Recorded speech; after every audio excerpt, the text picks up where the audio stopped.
Hi there! In the previous video, we discussed risk management as the dominant paradigm for understanding and responding to risk in our current times. We saw what risk management is all about and how it works.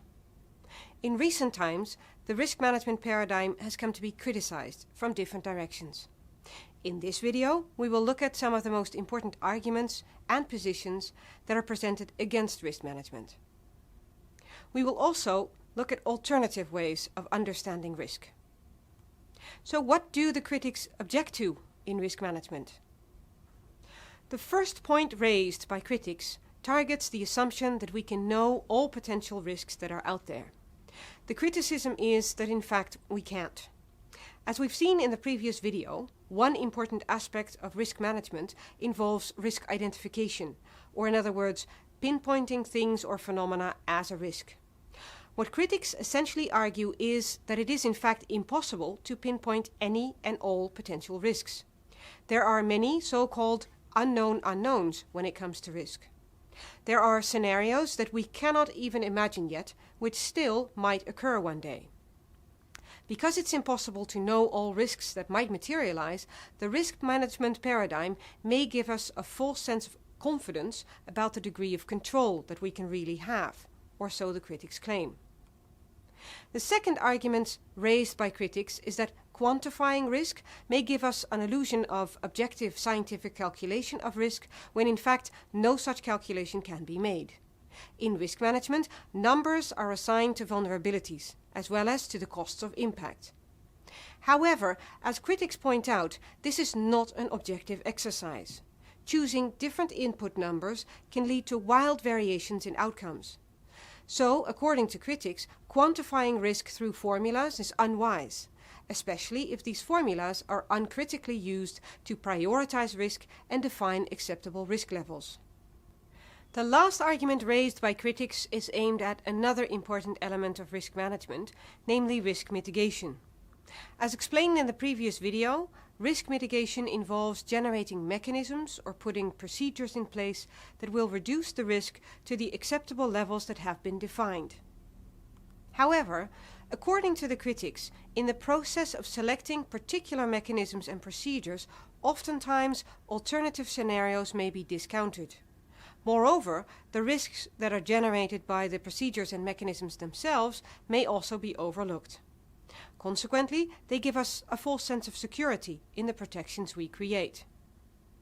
So in sum, the three key lines of criticism against risk management are that we cannot possibly know all potential risks, that we cannot quantify risks properly, and that we cannot mitigate risks properly. Such criticism on risk management begs the following question: what is the alternative way to understand risk? To answer this question, let's have a look at how the critics of risk management present a different view on risk. When it comes to defining risk, one of the most important arguments put forth by critics of risk management is that risks are essentially socially constructed. What does that mean?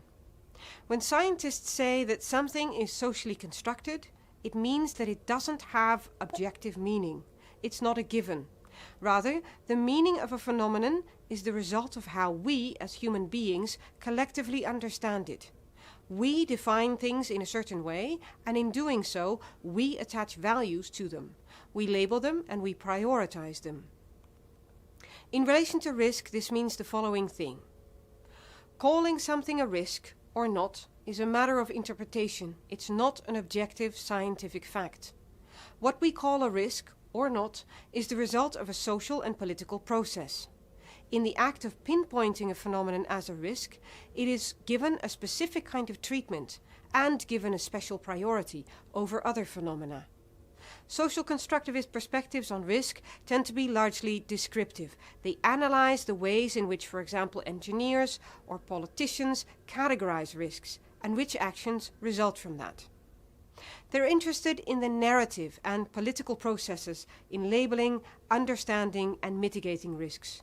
They tend to embrace the critiques of risk management and view risks as focal points for political and social strife, rather than as objectively measurable or manageable phenomena. Now let's wrap up. In this video, you have learned what the main lines of criticism are with respect to risk management. Moreover, you've learned that risk can also be viewed in a rather different way, as a social construction. The video on risk management and this one with its main lines of criticism together enable you to understand the background against which many contemporary safety and security debates take place. In the next module, we will provide you with a framework to start unraveling modern-day safety and security challenges.